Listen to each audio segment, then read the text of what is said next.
सभी को नमस्कार। करियर फर्स्ट चैनल पर आप सभी का स्वागत है। आज का डिक्टेशन लिखने के लिए तैयार रहें। Yes, ready, start.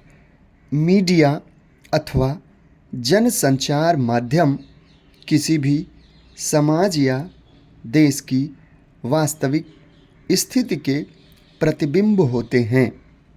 देश के सामाजिक, राजनीतिक, आर्थिक और सांस्कृतिक फलक पर क्या कुछ घटित हो रहा है, इससे आम जन मीडिया के द्वारा ही परिचित होते हैं।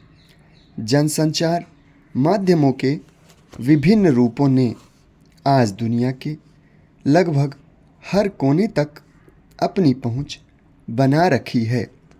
मीडिया की शक्ति का आकलन उसकी व्यापक पहुंच के मद्देनज़र किया जा सकता है, लेकिन इतनी शक्तियों और लगभग स्वतंत्र होने की वजह से मीडिया की देश और समाज के प्रति महत्वपूर्ण जिम्मेदारी भी है।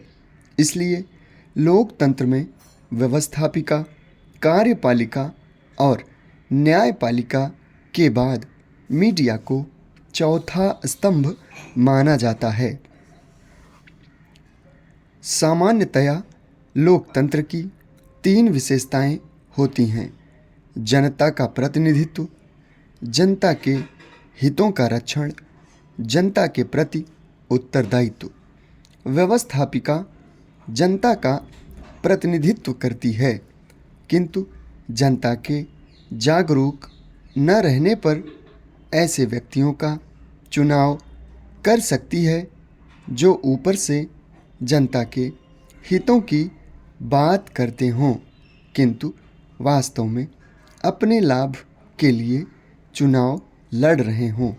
जनता आतंकित होकर भी किसी बाहुबली या अपराधी का चुनाव करने को विवश हो सकती है।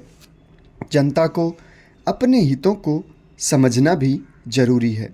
जटिल आर्थिक और सामाजिक संरचना में जनता को संकीर्ण जातिगत या क्षेत्रीय हितों के विरुद्ध राष्ट्रीय अथवा संपूर्ण समाज के विशाल हितों के बीच अंतर करना होता है, और उसका कोई भी गलत निर्णय जटिल समस्याएं खड़ी कर देता है। इस प्रकार स्वस्थ लोकमत का निर्माण आवश्यक हो जाता है। लोकमत के निर्माण में मीडिया की भूमिका सर्वाधिक सशक्त और महत्वपूर्ण होती है। मीडिया से तात्पर्य जनसंचार के माध्यमों, समाचार पत्रों, पत्रिकाओं, रेडियो, टेलीविज़न तथा चलचित्रों से है।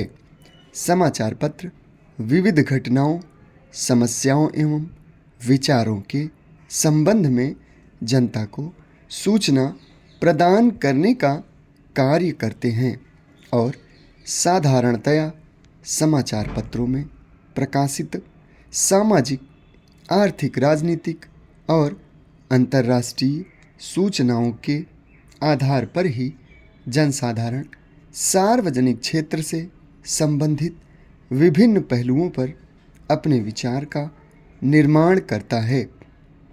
इसके अतिरिक्त प्रत्येक समाचार पत्र के संपादकीय अंश द्वारा पाठकों के विचारों को प्रत्यक्ष रूप से प्रभावित करने का कार्य किया जाता है। समाचार पत्र जनता की बात को शासन तक और शासन संबंधी तथ्यों को जनता तक पहुंचाने का काम करते हैं।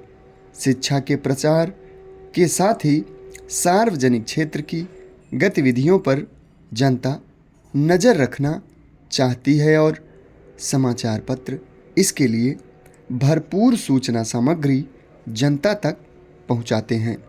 साप्ताहिक, पाक्षिक और मासिक पत्रिकाओं में राजनीतिक जीवन और सामाजिक आर्थिक विषयों का विस्तृत विवेचन होता है। जिसे पढ़कर जनता लोकतांत्रिक प्रक्रिया में अधिकाधिक भागीदारी प्राप्त करती है। समाप्त। धन्यवाद।